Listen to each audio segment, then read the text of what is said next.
ng impilang ito. Para sa pinakabago at makabuluhang impormasyon at kaalaman mula sa Ministry of Human Settlements and Development, narito na ang programang MHS Delivers. Hatid ng inyong mga tagapaglingkod na information officers na sina Salembay Abdullah at Juwayriya bin Emran Muhammad kasama si Hamsari Pala. MHS Delivers, sumasahing papawid upang maiparating sa inyo ang mga dapat ninyong malaman ukol sa mga serbisyong pabahay, regulasyon at hanap buhay para sa bawat pamilyang Bangsamoro. MHS Delivers sa pamumuno ni Minister Attorney Hamid Aminuddin Bibara at sa liderato ni BARM Chief Minister Abdul Rauf A. Makakuwa. MHS Delivers. MHS Delivers.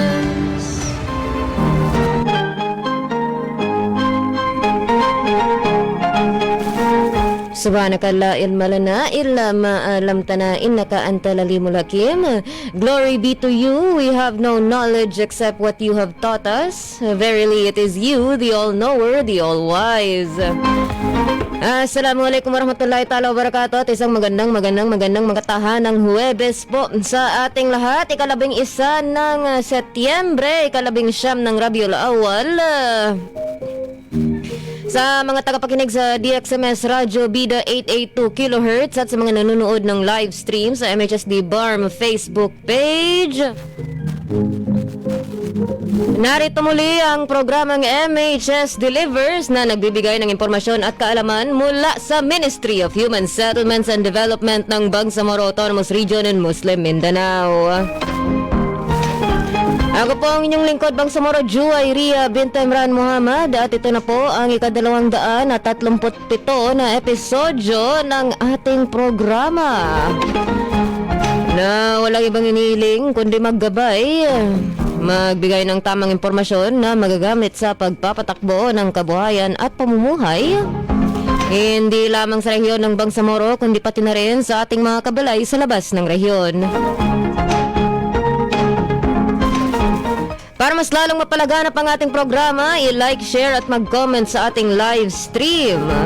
Pwede po rin po kayo mag-subscribe sa ating MHSD BARM YouTube channel kung saan makahanap ang lahat ng nakaraang episodyo ng ating programa. Para sa episodyo na ito, maririnig ninyo kami, si Ate Sally, kabalay na Salembay Abdullah, ay may kasalukuyang kasabay na kaganapan. Kaya ang maririnig nyo ay ako, ang inyong kabalay na Ri, at ang ating left-hand man, ang kabalay na Hamsi. Musta? Assalamualaikum warahmatullahi ta'ala wabarakatuh, kabalay na Ri, at makatahanang umaga sa lahat ng ating mga kabalay na patuloy pa rin tumatangkilik sa ating programang MHS Delivers, at welcome po sa aming panibagong episodyo ng aming programa kung saan isang oras na naman po tayong magsasama-sama para sa mga makabuluhang talakayan at mga bagong kaganapan ng aming ministeryo. At ako pong nilingkod, Bangsamoro Hamsari Pala. Hey, welcome po sa ating mga nakikinig at nanonood ng ating live stream. Sit back, relax, kasi mamaya pag-uusapan natin ang iba't ibang bahagi, ang iba't ibang segmento ng ating MHS Delivers, gaya ng balitaan, IPH, HSF, and of course ang ating MHS Discusses. Para sa araw na ito, ang topiko ay ang DURP, Diploma on Urban and Regional Planning. Kasama ang walang iba kundi ang Assistant Professor ng College of Architecture, University of the Philippines, Mindanao, Architect Minerva Cabrera Rosel, na siya ring environmental planner. Inshallah, mas lalo nating malalaman ang mga detalye na ito sa ating talakayan segment. Pero for now, tayo po ay dadako sa ating unang patrastas sa araw na ito. Kaya technical side, sino bang kasama natin? Kuya NG? Kaya NG, take the floor away. Carpet. Nais niyo bang magsimula ng bagong buhay sa bagong tahanan? Lumipat sa bagong struktura at bagong komunidad? Empleyado ba kayo ng kumpanya, opisina o may matatag na hanap buhay? Narito na ang Ministry of Human Settlements and Development sa pangunguna ni Minister Attorney Hamid Aminuddin Dibara at sa suporta ni Chief Minister Abdul Rauf Sami Gambar ay makakuha ang proyektong Economic Housing Loan. Katulad ng mga struktura sa Phase 1 at 3 sa may Barangay Kapiton, Dato Odin Sinsuat, kasama ang Phase 2 sa Barangay Simba, Dato Odin Sinsuat, layunin ng ministry pagpatuloy ang mga proyekto sa Cotabato City, Special Geographic Areas, Maguindanao del Norte at Maguindanao del Sur, pati na rin sa island provinces ng Basilan, Sulu at Tawi-Tawi. Narito ang 9 na requirements na kailangan ipasa para mag-avail ng housing loan. Una, filled out housing loan application form. Pangalawa, certificate of employment and compensation. Notarized. Pangatlo, kung may asawa, kailangan magpasa ng marriage contract. Kung hiwalay sa asawa, kailangan magpasa ng separation papers. At kung balo naman, kailangan magpasa ng death certificate of spouse. Pang-apat, payroll o payslip. Pang-lima, proof of billing. Pang-anim, 2 piraso ng 1x1 ID picture. Pang-pito, photocopies ng 2 valid IDs with 3 specimen signature. Kung may asawa, parehong 2 kopya ng IDs na may 3 signatures bawat kopya. Pang-walo, authorization letter na nagpapahintulot sa Pag-ibig Fund na imbestigahan ang beneficiary. At ang huli, pang-siyam, membership status verification slip. Para sa pagpasa ng mga requirements o para sa mga karagdagang impormasyon, maaari kayo mag-chat sa Ministry of Human Settlements and Development, BARM Facebook page o makipag-ugnayan sa opisina ng Ministry of Human Settlements and Development sa MHSD Regional Office, Bangsamoro Government Center, Rosary Heights 7, Cotabato City.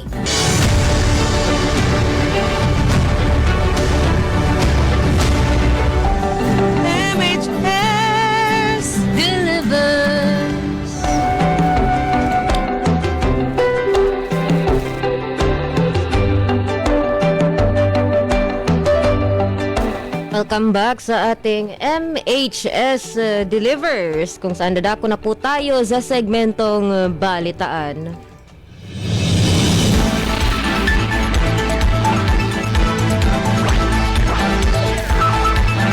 Para sa araw na ito, meron po tayong 3 balita na ibabahagi. Una sa kanila, Minister Bara dumalo sa policy dialogue sa paglikha ng Sharia Academy at ukol sa PD 1083. MHSD numpisahang itaguyod ang 5S sa pamamagitan ng training right shop para sa mga kawani nito. MHSD aktibong nakibahagi sa GAD FPS Convention 2025 sa Quezon City. Para sa unang balita, Minister Bara dumalo sa policy dialogue sa paglikha ng Sharia Academy ukol sa PD 1083. Narito si Kabalay na Hamsi.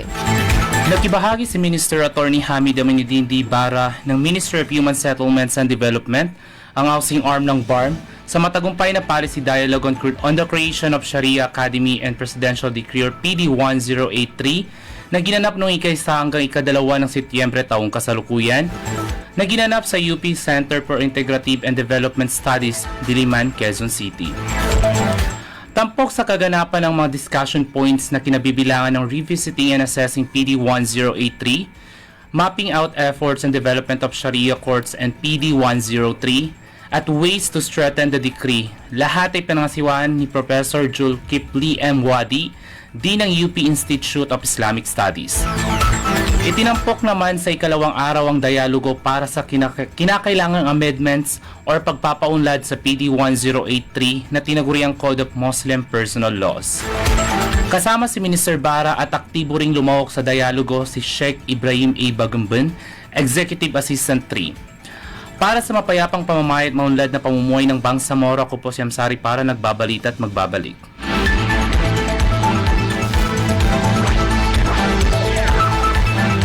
MHSD numpisahang itaguyod ang 5S sa pamamagitan ng training right shop para sa mga kawani nito.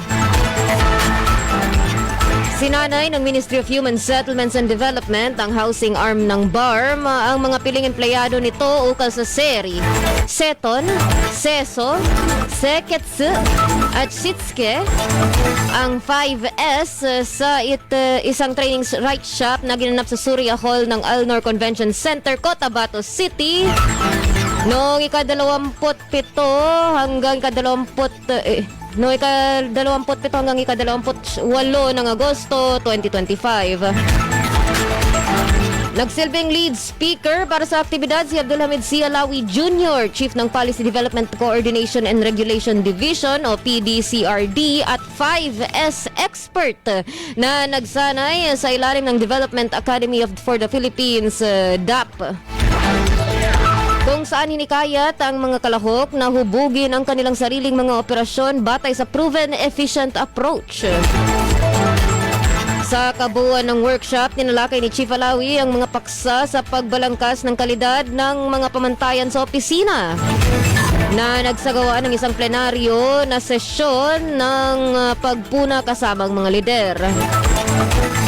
Inaasahan ni Bangsamoro Director General BDG Ismael W. Ibrahim na matanto ang mga natuklasan mula sa aktibidad. Hinikayat niya ang mga empleyado na kumuha ng inspirasyon mula sa maraming matagumpay na ahensya upang ipatupad ang 5S sa MHSD o sa anumang kaugnay na bagay. Sa bawat kilos na palaging ginagawa, gaano man kaliit, ay talagang magkakaroon ng pagbabago. Pagbibigay din ni BDG Ibrahim batay sa isa sa mga itinanghal sa plenaryo at tinapos ang kanyang mensahe ng may taus-pusong pasasalamat sa mga aktibong pakikibahagi ng mga kalahok. Sama-sama nating isabuhay ang 5S para sa ikabubuti ng lahat. Wika naman ni Salem C. Dimuna, Director 2 for Operations and Management Services, matapos purihin ang General Services Section ng GSS sa pangangasiwa ng aktibidad. Tumatayo ako dito ng may pagpapakumbaba at pangako. Ang 5S ay hindi lamang simpleng programa. Ito ay isang kultura, isang disiplina na dapat nating isabuhay araw-araw sa ating trabaho. Ito ay hindi lamang isang beses na aktibidad, ngunit isang patuloy na pagpapabuti na magbibigay ng kahusayan, kaayusan at pagmamalaki sa ating trabaho. Wika ni Baishahani Titan, GSS Head. Alam natin na hindi po madali ang pagbabago, pero kung magsisimula tayo sa maliliit na bagay gaya ng paglilinis ng mga gamit, maayos na filing, wastong pagtatapon ng basura at disiplina sa pagpapanatili ng kaayusan, ay unti-unti nating mararamdaman ang malaking epekto nito sa ating mga serbisyo. Dagdag ni GSS Head Tan na sinundan ng kanyang pangako at dedikasyon na bibigyan ng prioridad ng GSS ang inisyatiba. Matapos tanggapin ni BDG Ibrahim ang mga kalahok sa aktibidad, formal na sinimulan ni Nasiba S. Pangka, Chief ng Administrative and Finance Division, ang programa na may mensahe ng pagganyak. Ang 5S ay isang sistematikong pamamaraan para sa organisasyon at kahusayan sa lugar ng trabaho na nagmula sa Toyota Production System noong 1950s bilang isang pangunahing bahagi ng lean manufacturing. Para sa mapayapang pamumuhay at maunlad na pamamahay, ako po ang inyong lingkod Bangsamoro Juwayria bint Emran Muhammad. At para sa ating pangatlong balita, MHSD aktibong nakibahagi sa GAD FPS Convention 2025 sa Quezon City. Nagbabalik si Kabalay na Hamsi. Aktibong nakilahok ang Ministry of Human Settlements and Development or MHSD, ang housing arm ng Bangsamoro Autonomous Region in Muslim Mindanao or BARM, sa ikalimang Gender and Development or GAD Focal Point System or PS Convention na ginanap sa Crown Plaza Hotel, Quezon City noong ika-1 hanggat ika-3 ng Setyembre taong kasalukuyan. Sa temang Reaping Gains, Celebrating Milestone and Strengthening the Roles of GFPS for Gender Equality and Women's Empowerment, tinipon ang kombinasyon ng mga kinatawanan mula sa GFPS mula sa iba't ibang tanggapan ng gobyerno, state universities and colleges, at pribadong ahensya sa buong bansa upang muling pagtibayin ang kanilang pangako sa pagsusulong at pagbibigay ng serbisyong gender responsive. Itinampok ng 3 araw na kaganapan ng mga makabuluhang pag-unlad ng GFPS sa pag-mainstream ng GAD sa mga programa at patakaran ng pamahalaan habang kinilala pa rin ang milestone na nakamit sa huling dekada ng kolektibong advokasya. Binigyang diin pa nito ang mahalagang papel ng GFPS sa pagpapanatili ng mga hakbanging pagkakapantay-pantay ng kasarian at pagpapalakas ng institutional mechanism. Ang mga kinatawanan mula sa MHSD ay aktibong nakibahagi sa mga plenary sessions, mga workshops at mga aktibidad na pagbabahagi ng kaalaman. Nakakuha sila ng mahalagang insights at pinakamahusay na kagawian mula sa iba't ibang mga hensya at iba't ibang rehiyon. Ang kanilang paglawak ay muling nagpatibay sa pangako ng MHSD sa pagtiyak na ang mga empleyado at kliyente nito ay nakikinabang sa mga programang pabahay at pananahan ng pantao sa gender-responsive sa Riyong Bangsamoro. Alinsunod sa temang kaganapan, ang MHSD ay nangangako na patuloy na palalakasin ang mga mekanismo ng GAD nito, isusulong ang inclusivity sa paghahatid ng serbisyo at paninindigan ng mga prinsipyo na pagkakapantay-pantay at pagbibigay kapangyarihan sa kababaihan sa lahat ng proyekto at inisyatiba nito. Ang GFPS Convention ay nagsilbi hindi lamang bilang lugar para magdiriwang ng mga tagumpay, kundi bilang plataporma rin para sa pagbuo ng mas matibay at pakikipagtulungan at paghahanayanay ng mga direksyon sa hinaharap tungo sa mas inklusibo at gender-responsive na serbisyo sa publiko. Ang MHSD ay kinatawanan ng GFPS Secretariat nito sa pamamagitan ni Zuaira U. Ibrahim, Housing and Homesite Regulation Officer mula sa MHSD Special Geographic Area or SGA, Jasmine M. Makarimbang Accountant 3, Sharabay B. Hasim Budget Officer 3, Bay Shahani Titan General Service Officer at Norhaya S. Usman Cashier 2. Para sa mapayapang pamamahit maunlad ng pamumuhay, ako po niyong lingkod Bangsamoro Sari Pala nagbabalita. At yun po ang ating 3 balita sa araw na ito. Kami po ay magbabalik sa MHS Delivers para sa segmentong IPH, HSF, at of course ang ating MHS Discusses makalipas nitong mga paalala. Mga biktima ng hidwaan, kalupitan, kalamidad, mga internally displaced persons o IDPs, mujahideen at kanilang pamilya, at indigenous people. Sila ang mga benepisyaryo ng resettlement housing projects na libreng makakabenepisyo mula sa Ministry of Human Settlements and Development sa ilalim ng Bangsamoro Appropriations Act 2021. Tututukan ng MHSD ang mga pangangailangan sa pabahay ng mga nangangailangan pero walang kaya. Sa ilalim ng pamumuno ni Minister Attorney Hamid Aminuddin Bara at sa suporta ni Chief Minister Abdul Rauf Sami Gambar A. Makakua, narito ang Ministry of Human Settlements and Development para punan ang pangangailangan para sa mga bagong tahanan, para sa mga nawalan. Para sa mga karagdagang impormasyon, maaari kayong mag-chat sa Ministry of Human Settlements and Development BARM Facebook page o makipag-ugnayan sa Ministry of Human Settlements and Development sa MHSD Regional Office, Bangsamoro Government Center, Cotabato City.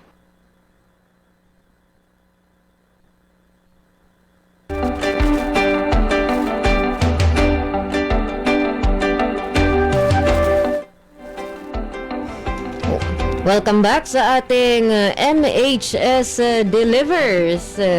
At para sa ating sumusunod na segmentong IPH, pag-uusapan natin ang Public Procurement Specialist Certification Course. Dahil ang topic natin mamaya ay tungkol sa mga kurso, specifically ang ating Diploma on Urban and Regional Planning, naisip kong bangitin itong Procurement Specialist Certification naman. Ito ay isang importanteng certification para sa ating mga procurement specialist. Kumbaga, ang said program na ito ay inaanyayahan ng mga kalahok, lalo na sa gobyerno o public procurement process, na mas lalong palakasin ang kanilang kakayahan, kaalaman at kumbaga ma-certified na talagang alam nila ang ginagawa nila sa procurement.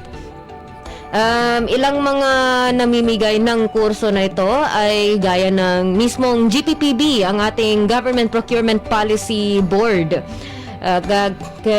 Naka-cover niya ang mga basic topics gaya ng 8 modules ng Principles and Practices of Public Procurement, Legal and Administrative Environment of Philippine Public Procurement, Procurement Organization Framework, PhilGEPS, ang Philippines Government Electronic Procurement System, Procurement Planning, Procurement of Goods and Services, Contract Management and Administration for Goods, at Ethics in Procurement at Ethics in Procurement.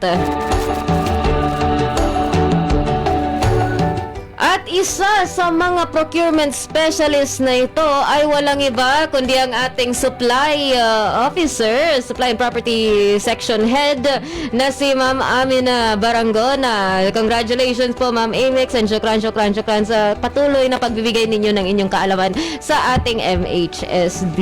Ang atin I believe nakadalawang beses na siya nag-guest sa atin sa radio program. Yes, Kabalay Nari. So si Ma'am Amix ay ang ating supply officer sa MHSD at ngayon ay certified procurement specialist na po siya. So congratulations po Ma'am Amix, and inshallah marami pa sa MHSD ang mas lalong mapalakas ang kanilang kakayahan sa ating kumbaga sa ating procurement process at iba pa.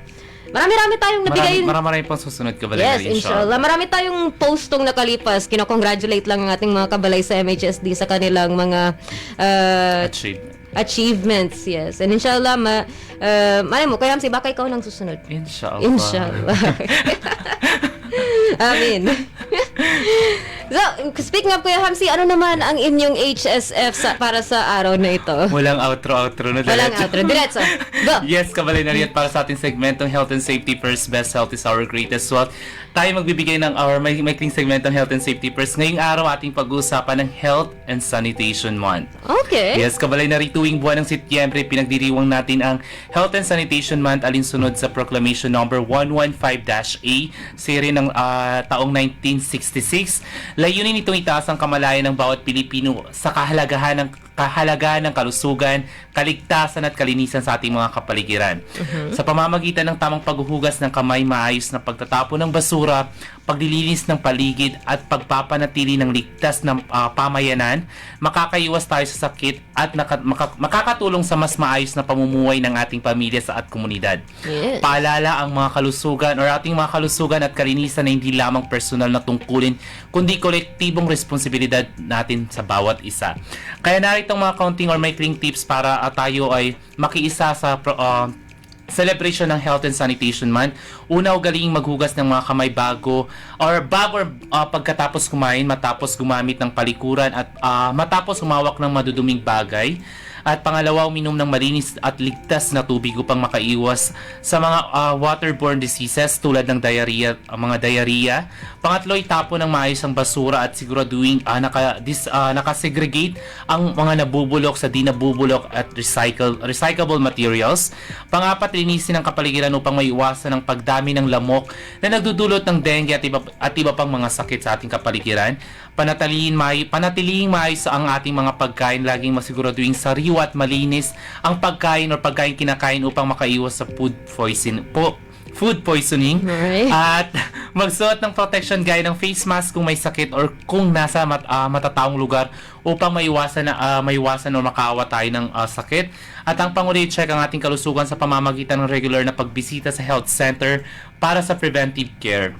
At yan po ang ating maikling segmento, Health and Safety First, Best Health is Our Greatest Wealth.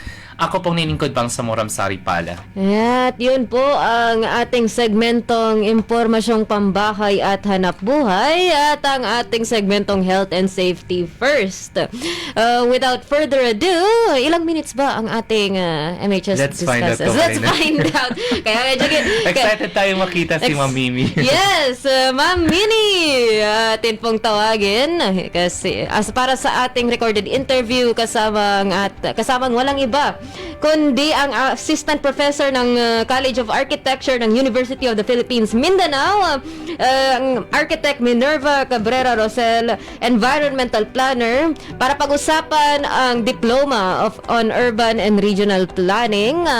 Napakinggan natin ang talakayan kasama si Ma'am Mini. Technical side, take it away.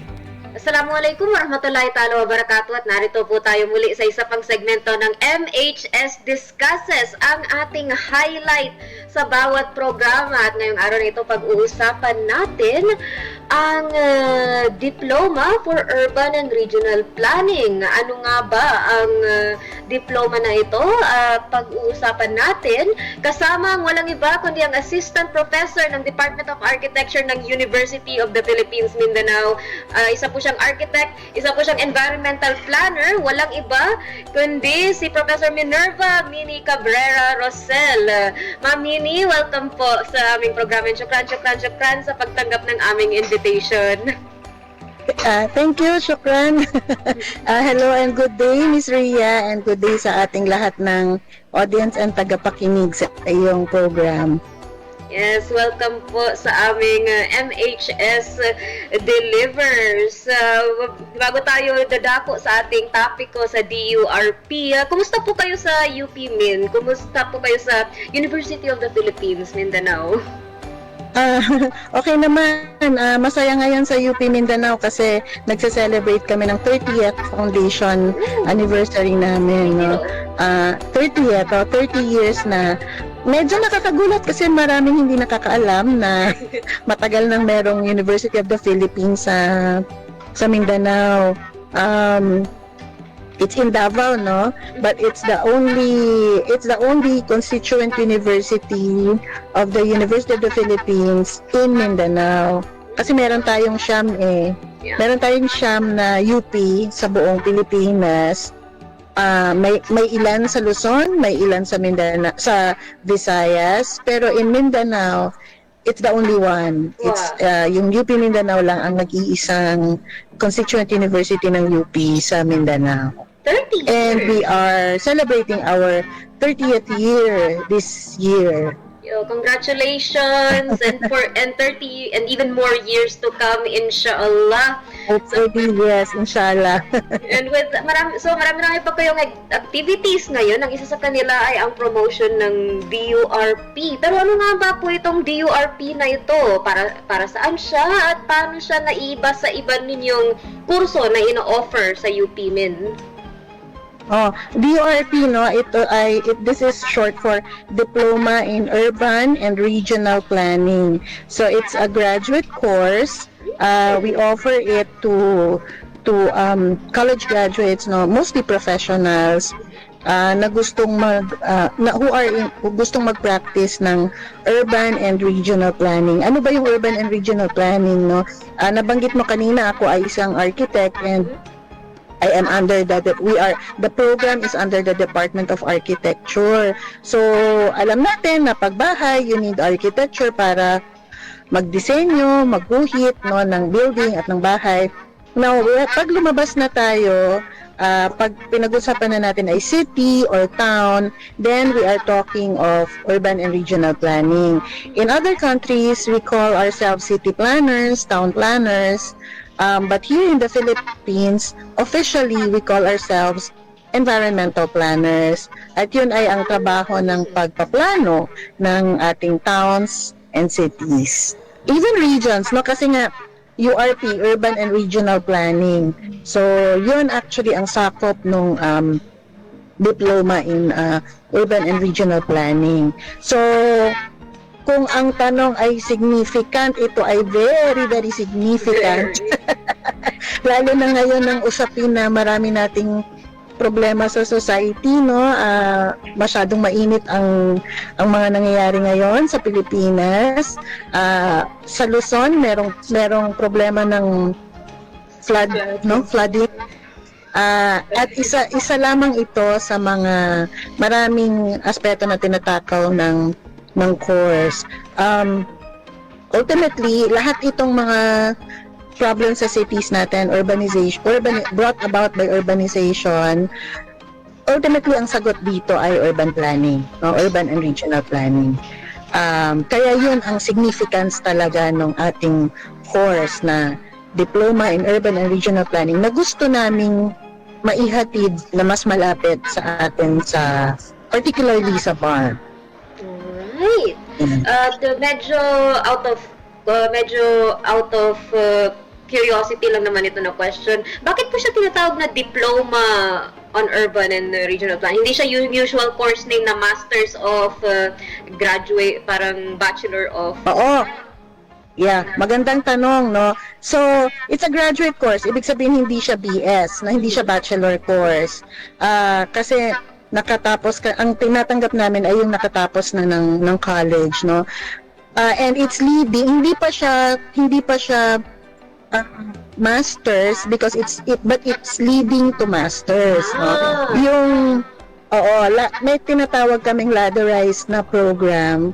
So itong diploma course, yeah. Maganda. Itong diploma course na ito ay ilang units ba ito? 26 units, no? So you can finish this in 2 years, no? And it's designed for, because we understand na ang ating mga estudyante ay mga working, no? Mga professionals. So naka 6 to 8 units lang siya kada sem, and you finish the core course in 2 years. When you finish the 26 units, you earn your diploma. So, sasablay ka na, no? Di ba sa UP, meron kami ng sablay. Pag nakagraduate ka, meron ka ng sablay. And then, Sash sa pan mo. yeah, and then when you earn that diploma, kaya siya tinawag na ladderized kasi pwede mo siyang ituloy sa masters. In about 1 year, matapos mo ang another 9 units, then you will earn your master's degree. Hindi masasayang yung 26 units na nauna kasi 9 units na lang ang idadagdag mo, ma-earn mo na ang master's degree mo. So parang bilang na siya sa course mo sa pagiging masters. Instead of spending Yes. 2 to 4 years on your masters, technically 6 months ka lang or up to 1 year. Yes. So kasi dinisign namin ito na ganito dahil hindi naman lahat ay nagtutuloy sa masters. Kasi pag na-earn mo na yung diploma mo, ibig sabihin, you now have an academic degree for urban and regional planning. Pwede ka na ngayon mag-take ng board exam para sa environmental planning. Using only your DURP. Using your degree, your DURP degree, makakapag-board exam ka na ng environmental planner. Yun. At alam, ito yung ating, siguro kung may mga nakikinig dyan na nasa planning offices, no, typically yung mga nasa LGU or nasa government offices natin, malaki ang malaki ang weight if you are a licensed environmental planner, lalo na if your position is a planning position. And you have to, it's a profession, no? It's a profession that's regulated by the Professional Regulation Commission. That's why when you introduced me, it's a different profession. Like if you take a board exam for architecture, and then there's another exam for environmental planning. So yun, pag na-earn mo yung diploma in 2 years, qualified ka na mag-take ng board exam para maging professional environmental planner. And so many students, they stop at that because yun lang ang gusto nilang ma-achieve, yung license, no? But we always encourage them na 9 units na lang pinaghirapan mo na yung 26 units, you might as well get the Tapusin niya. work a little more. Might as well work a little more for just about 1 year, and then you will earn your master's degree already. Kaya siya ladderized. Magandang point din siya kapag, let's say, medyo gipit sa pera or anything na relate, kung let's say hindi ka scholarship student, na you can have that pause, take the exam, and ideally ma-promote ka dahil environmental planner Exactly. ka na. May pera ka na ulit para bumalik. Maka-master, bayaran na yung master. Yan ang pinaka-advantage niya kasi mapapromote ka. When you earn your license, sobrang taas nung naging qualification mo, mapapromote ka na. And of course, magiging reachable na yung graduate studies. Might as well idiretso mo na hanggang masters. Makita natin yung light sa end of the tunnel tungkol sa pagkuha ng DURP course. Balik tayo dun sa tunnel.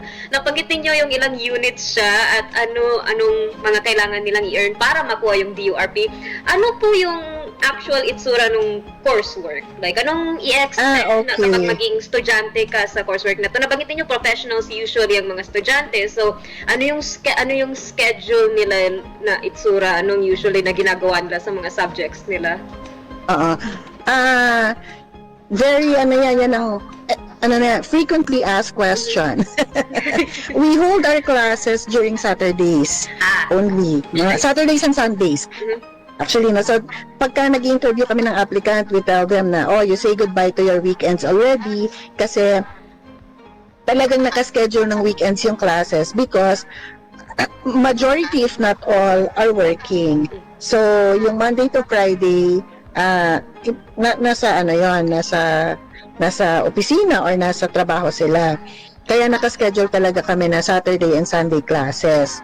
And the good news about graduate school, allowed tayo na mag-online. So up to 100% online classes, pwedeng mangyari yun. But of course, malaking bagay kasi ang face-to-face. So, most of the faculty nagre-require ng face-to-face classes. Once or siguro at least twice a sem. Okay. Oo. Pero I can say na most of the classes are really held online. Yun. Alright, then at least accessible siya para sa mga working professionals natin na I believe karamihan sa kanila is hindi rin taga Davao. So Oo, marami, you'll be surprised and we're really happy about it kasi over the years, this program is on its 9th year, no, since continuous, no, kasi under the Department of Architecture, magte 10 years na kami. At nag-grow talaga siya. Dumami ang mga estudyante namin. Malaki ang nilaki nung number of students namin nung pandemic, no. Oo, kasi maraming gustong mag-shift ng mga at gustong dumami dahil yun nga naging online. At ang students namin come all the way from Dinagat, no, Dinagat Islands in the north, and all the way to Barm, no. And we are anticipating more and more from these geographically isolated areas, particularly Barm and Dinagat. And we're happy kasi lalo na yung Dinagat is in the north, diba? Surigao area. Nagiging nararamdaman na rin tayo doon. Okay, hopeful good na accessible yung klase despite geographical complications. Yeah, but we always tell our students pagka merong face-to-face na event, we plan ahead, no? Like, kasi you'll have to travel, diba, kasi kunwari, Zamboanga to Davao by travel, that's 24 hours. So, merong mga ganong, we always plan ahead, planning So, dapat, diba? At least hindi surprise, bukas dapat nandito na kayo sa classroom mo, diba? Hindi ganon. So we always plan ahead para ma-arrange din nila ang travel nila. And it's ideal that some of them will really sleep over in Davao. Might as well enjoy the stay in Davao. Minsan lang din makapasyal ng Davao City, di ba? Yes. So, yun yung marami na rin tayong nabanggit na kumbaga challenges nga na na-encounter sa pagtahak ng coursework na ito. May iba po kayong gustong pagtuunan na pansin na challenge na nakikita ninyong talagang na-experience sa pagkuha ng DORP? At paano tumutulong ang UP Min para ma-overcome ang challenges na ito? Actually, mas nakikita kong challenge talaga yung time management ng individual, no? Oo. Not really on the financial because I believe we have the cheapest tuition fee, no? Of course, since this is a graduate program, hindi na siya libre kasi ang libre sa UP ay ang college, no? Yung undergraduate.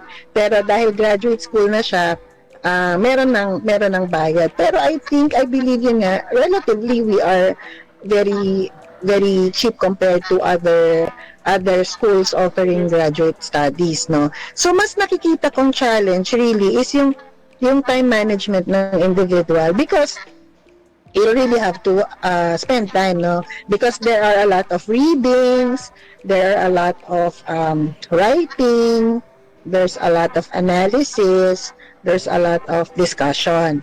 Kasi piniprepare namin ang mga estudyante namin to become as planners, no? We are the think tank, eh. Hindi ko alam kung familiar na kayo, lalo na sa ating mga kabataan.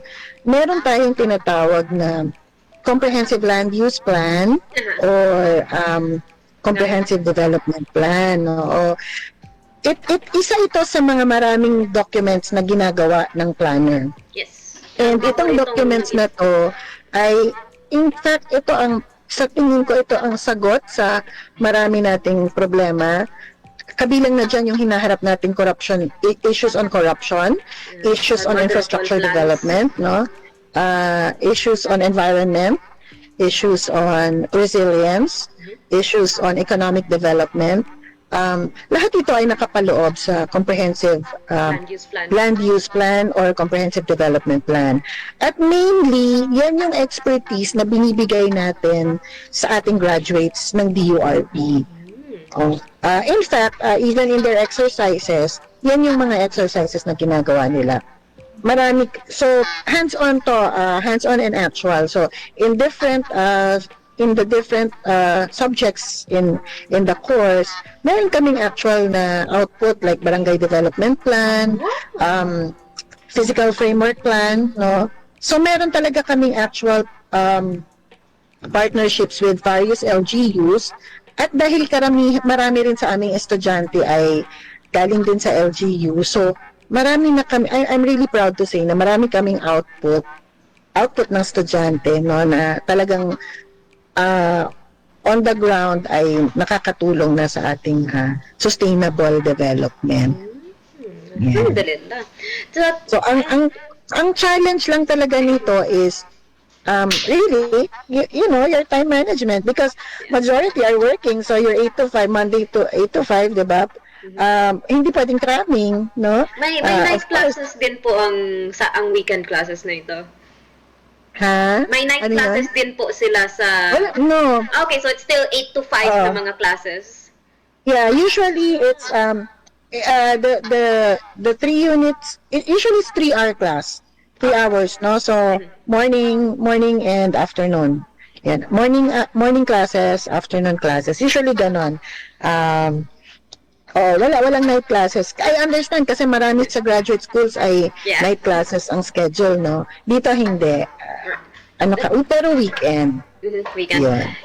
Yun lang din. Paminsan kasi nag-travel pa rin kami sa weekends eh. So, yes, so, and ako personally, na-advise ko sa students ko na huwag kayong magpuyat. So, kunwari, meron tayong face-to-face class ng Sabado, ng umaga, magbiyahe na kayo ng Friday para meron kayong enough na tulog ng Friday night. Kasi mahirap yung mag-attend ka sa class tapos puyat ka. Diba? Ang ganda maganda yung topics, no? The topics are really engaging, the courses are really engaging, kasi these are real life problems that we face every day. So, hindi siya, mabigat yung topic, pero matutuwa ka.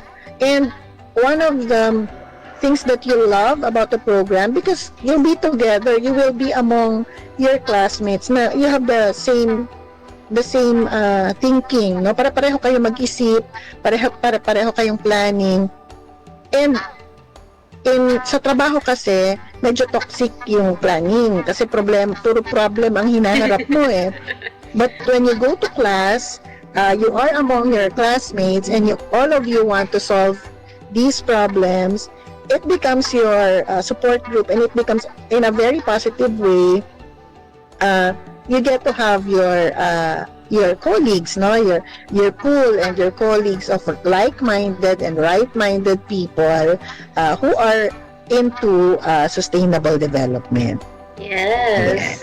So, pero itong nakalipas po, gusto niyo pong na punteriya ng UPMin na mas lalong i-focus ang DURP na to at nag-release kayo ng survey specifically around Yes. DURP. Gusto pa niya po i-share kung ano po yung reason for the Oo. survey and ano po yung Yes, laman niya. inaanyayahan namin ang mga ating constituents na who are medyo may alam na dito at interested dito. Please participate in our survey kasi ito ay in preparation for our intention to bring the program closer to BARM. So hindi na kayo magta-travel sa UP Mindanao. Tinitingnan namin kung paano namin siya mako-conduct sa BARM mismo. So kami na ang pupunta. Kasi marami kaming nare-receive na request na dahil nga parang ang layo, although nasa Mindanao na siya, malayo pa rin ang Davao, no? Pag BARM ang pinag-uusapan natin, lalo na kung dun sa Basulta, no? Napaka naiintindihan namin ang hirap mag-travel from Basulta. Hindi naman Cotabato lang ang BARM, di ba? Napakalayo na ng ibang parts ng BARM. So, naisip na we get these requests to bring the course closer, so physically closer, and kaya kami merong survey na ito kasi gusto namin makuha yung pulso ng mga interested na future scholars ng bayan, kung paano namin ma-deliver ang course ng mas malapit sa BARM. Right, yes. So, as per nabanggit din sa episode natin, may link dapat sa ating MHSD post nitong live stream ngayon. And kung interesado po kayo mag-fill out ng form, please click the link and fill out as per... prefer po ninyo, ma'am, mga professionals, mga graduates, mga... Ano po ang age range or qualifications para mag-fill out ng form? Basta if you have the heart for it, no? If you have the passion for to save the world. Everyone, click the link. The age range can come, it's as long as you're a college graduate, you don't even have to be a graduate of architecture or engineering, or we have graduates from very diverse backgrounds, and for some reason Any bachelor degree, pwede po mag-DURP. Basta naka-college, tapos ng college, no? Alright. Tapos na ng college degree, meron na siyang college degree, pwede na siyang take ng diploma. And of course, meron tayong application process, meron tayong entrance exam, meron tayong mga application forms, meron tayong mga recommendations, mga ganyan. Alright. Well, with that, I believe na pag-usapan natin at least ang meat ng ating topiko ng DURP. Alhamdulillah, syukran po sa inyong time and the knowledge na ibinahagi sa ating discussion, sa ating talakayan, Ma'am Mimi. Aside po sa DURP, ano po pong ibang courses or scholarship programs na ino-offer ng UPMin na pwedeng ma-avail ng ating mga constituents? Yes, thank you for asking that kasi hindi lamang naman DURP ang meron ang UP Mindanao, no? And dahil nga 30 years na siya at gusto namin na sana naman beyond the 30 years mas marami pa ang makaalam about UP Mindanao, no? Kasi hindi pa rin kami masaya dahil sa kakonti ng aming population. Maliit pa lang ang aming population. But we only have, I think we are the smallest, no, among the smallest in the whole of, compared to other University of the Philippines constituent universities. But we really want to grow, and in the coming years, we want to grow fast, no? So gusto namin ipaalam ang na meron pang ibang mga offerings ang UP Mindanao. We actually have 3 colleges, no? Meron tayong College of Humanities and Social Sciences, meron tayong College of Science and Math, at meron tayong School of Management. So, meron tayong meron tayong courses in architecture, in English, communication arts, na yung mahilig dyan sa showbiz. Meron tayong communication and media arts. meron din tayong sports, no, sports science, at meron tayong anthropology. Tapos sa science and math, meron din ito madalas na mapuno, no, sa amin yung computer science, yan. Pero meron din tayong applied math, biology, food technology, data science, and food science. At sa School of Management natin, meron din tayong agribusiness economics. Meron din, aside from diploma and masters in urban and regional planning, meron din tayong master in management and PhD in research. Kasi naintindihan namin na hindi lang sa college, marami we also serve even other universities, no, of Mindanao, and we know na kailangan ng mga guro, no, kailangan ng ating mga professors from the universities ang graduate studies. So they are very welcome to and it's a lot easier, no, to get their graduate studies from the University of the Philippines, no. So meron kaming offerings na ganyan. And in the future, marami pa kaming plans na i-open na mag-offer pa ng other courses. Yung mga nabanggit kong courses, yun lamang yung available for now. Pero marami pa kaming gustong i-open, like yung aming presidente ay nag-announce na maglalagay kami ng College of Medicine, magdadagdag kami ng engineering courses, gusto naming magdagdag ng mga PhD programs, no? Kasi sa ngayon meron kaming PhD in research, no? So yun. So please visit. Please visit our website, no, UP Mindanao. Please familiarize, no, maraming offerings ang UP Mindanao. Yes. Yan. And there are available scholarships. Of course, pagka undergraduate ay libre naman ang tuition. Aside from the libreng tuition ay may mga courses na covered ng DOST scholarships. And there are other entities na nag-offer ng scholarship. Marami kaming offices na nagsusupport. No, we have Office of Student Affairs, and through this office ay malalaman nyo ang network ng mga possible na mga nagbibigay ng scholarship, whether private or public. Yung sa sinabi ko doon sa aming program, no, in fact, the Australian government has also partnered with us, particularly for the program of the Diploma in Urban and Regional Planning. So yun, maging resourceful lang at maging inquisitive lang, na makikita lang nyo yung mga information na yan pagka mahanap nyo yan sa internet at pag nagtanong-tanong kayo.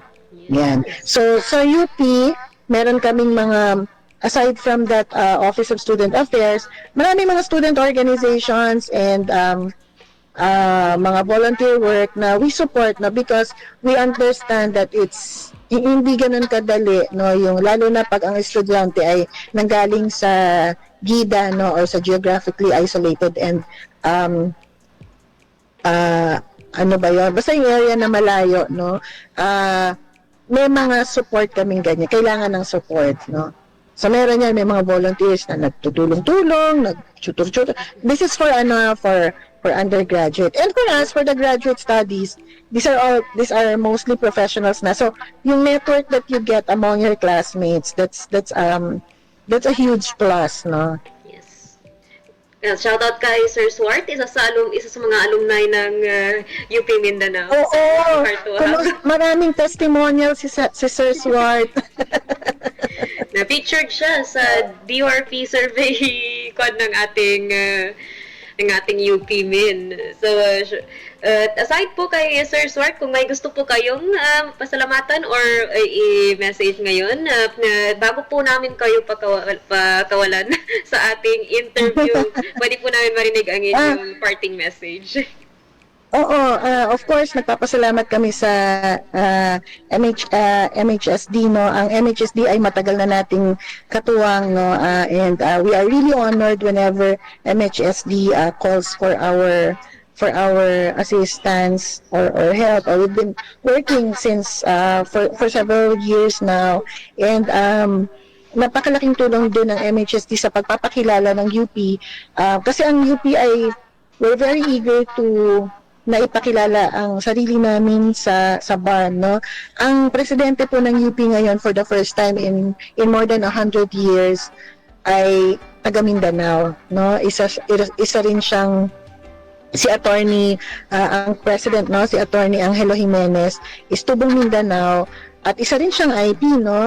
He is from Butuan, but his heart is really close, and meron talaga kaming tall order to bring UP closer to BARM, no, in particular. Kaya even yung mga programa niya sa undergraduate, ang order niya sa amin, pag merong pumasa na bata galing sa kahit sa malayong lugar, susunduin at ihahatid from door to door, no, mula bahay hanggang campus, at all the support that's needed ay tatrabahuin natin yan para masuportahan. Because gusto talaga namin dumami ang graduate. Hindi lang ang makapasa, no, kundi ang gagraduate, no? Gagraduate mula sa BARM ay makagraduate sa UP. Yon. So, nagpapasalamat ako sa MHSD for giving us this opportunity na continuously magpakilala. Please feel free to share our survey, no, kasi makakatulong ito sa amin para ma-design namin yung program na mas convenient at mas ma-deliver na angkop sa pangangailangan ng BARM. Kailangan natin ng isa't isa, no, so we work together. Ang urban and regional planning ay kailangan natin para ma-solve ang maraming bagay sa lipunan, no, at we also acknowledge kailangan natin i-develop ang BARM. Dahil kung hindi natin ma-develop ang BARM, hindi natin ma-develop ang Mindanao at hindi natin ma-develop ang Pilipinas, no. Marami tayong kailangan i-correct sa ating history at marami rin matututunan ang University of the Philippines sa BARM. Kaya we're very eager and we're very open to the collaboration. Kaya nagpapasalamat ako at pinatuloy nyo kami sa inyong mga tahanan, sa inyong mga sa wherever you are, and salamat po talaga sa lahat. Shukran. Shukran din po, Ma'am Minnie, and shukran po sa UP Min sa pagtanggap nitong interview, and shukran kay Sir Swart sa pag-facilitate ng ating connection. But with that, dito na po nagtatapos ang ating segmentong MHS Discusses. Ako po ang inyong lingkod, Bagsamoro, Juwayria Bintemran Muhammad. Nagpapaalala na i-fill out ninyo yung survey and check out UP Mindanao sa mga links na naka-attach sa ating Facebook Live, and nagpapaalam po sa segmentong ito. Assalamualaikum warahmatullahi ta'ala wabarakatuh.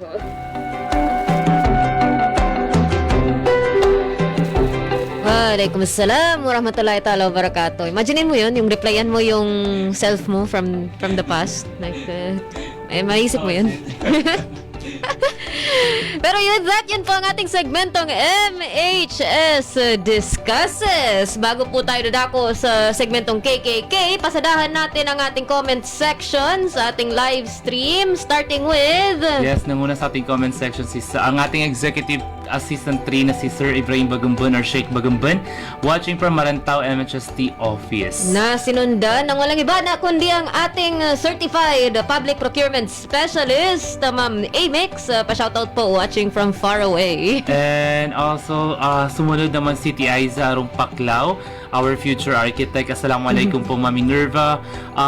Minnie Cabrera Rosel, former architect student po ako sa UP Min, currently working as apprentice sa MHST Regional Office, specifically sa Planning and Design Division. Yes, and nandyan din po ang nag-connect sa amin kay Ma'am Minerva, si Sir Swart Wahab, ang ating Director 2 for Technical and Regulatory Services, watching from Coronadal. Kasama niyo po si Kabalay na Jazz sa inyong activity. Maguindano del Norte, CLUP. Oh. Formulation ng kanilang CLUP. Good luck. And also, Ma'am Salem Bayab Tula, Assalamualaikum warahmatullahi, watching with our Fan and Brian. Thank you so much, team, and thank you very much, Ma'am Minnie of UP Mindanao, for saying yes to us para malaman nila ang kahalagaan ng DURP, at salamat Sir Swart Wahab sa pag-facilitate ng connection sa kanila. Sino si Brian? I think kapatid niya Kabalay na rin. Okay. Sanay ako lahat ng anak niya letter A. So, sure, sino At naman. bigla naging B. It's fine. I think kapatid po ng ating Ma'am Sally. And after her is our queen, the mother of CLUP, Muslima K. Abu Sama. Assalamualaikum, watching from Coronadal City. Of course, kasi Maguindano At yung... sinundan pa yung Kabalay na rin na regards to kay Ma'am Mini. Parang backgrounder lang din, nakailang beses naging, kumbaga, naging resource speaker natin sa MHSD, si Professor Minerva, si Ma'am Last Mini. is nung training course on land use and urban development with UP Min and TAF na naganap ata yan sa Acacia Hotel, Davao City. Wow. May mga series of training course kasi na ginawa ang MHSD at UP Min. Pumunta sila sa Marawi, pumunta sila sa Davao para obserbahan yung urban planning ng iba't ibang lugar, I guess. Kung tawag sa Correctionan niyo lang si Kuya Hamsi kung mali ang at yung sinasabi niya. pinakalas na training course na naganap sa Davao City na yun na in-award yung mga certificate ng ating mga technical from PRS. Okay. So, inshallah, mas marami at continuous pa po ang ating partnerships with UP Mindanao. At ang uling nag-comment ka pala na rin sa ating live is si Dems Abdul. Shoutout po watching from Pulyok. Oh. Anong ginagawa mo sa Pulyok, sir? Biglang Nadinilit, Biglang dinilit, screenshot na namin yun, sir. Sinong kasama mo? And with that, yun po ang ating mga comments para sa live stream na ito. Kapag nanonood po kayo sa ating live stream sa Facebook page, meron pong overview button dapat sa ating side kung saan mababasa ang live chat. At doon nyo po makikita ang details ng ating episode. Kung i-click ninyo yung see more, makikita nyo yung buong line at sa baba niya ang survey link at ang website ng UP Mindanao link. Para naman sa ating mga nanonood ng live stream sa mobile, available po din po ang text na ito sa mismong post. Although available din ang text na ito sa mismong post din sa PC. Pero with that, dito na po tayo sa segmentong KKK.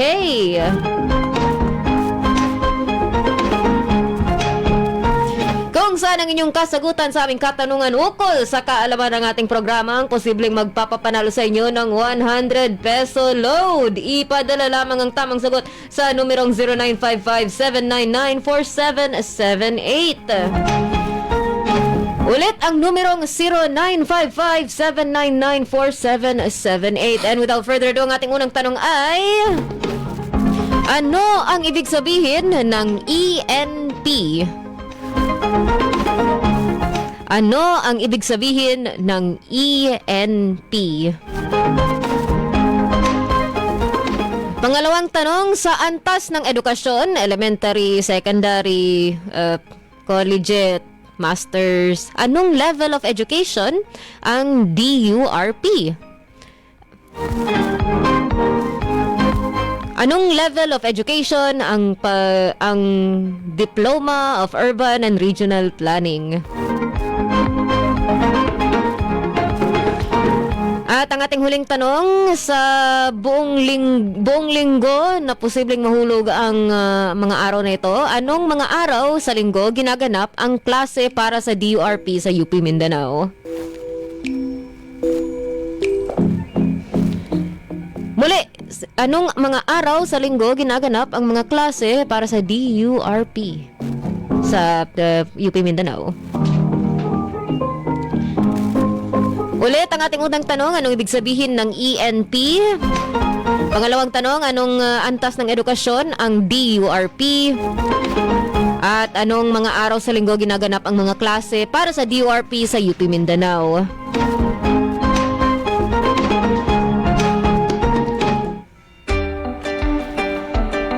Ipadala lamang ang inyong tamang sagot sa numerong 0955-799-4778 para sa pagkakataong manalo ng 100 peso load. Pero without further ado, dito na po nagtatapos ang ating programang MHS Delivers.